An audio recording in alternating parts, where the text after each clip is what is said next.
4. Waters from Cameron, Louisiana to High Island, Texas from 20 to 60 nautical miles. Waters from Intercoastal City to Cameron, Louisiana from 20 to 60 nautical miles until 5:30 p.m. Central Daylight Time.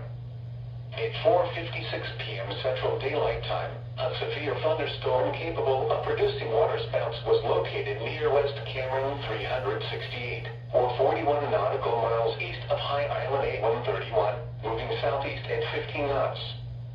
Hazard: waterspouts and wind gusts 34 knots or greater. Source: radar. Impact: waterspouts can easily overturn boats and create locally hazardous seas. Small craft could be damaged in briefly higher winds and suddenly higher waves. Locations impacted include West Cameron 368. Frequent lightning is occurring with this storm. If caught on the open water, stay below deck if possible. Keep away from ungrounded metal objects.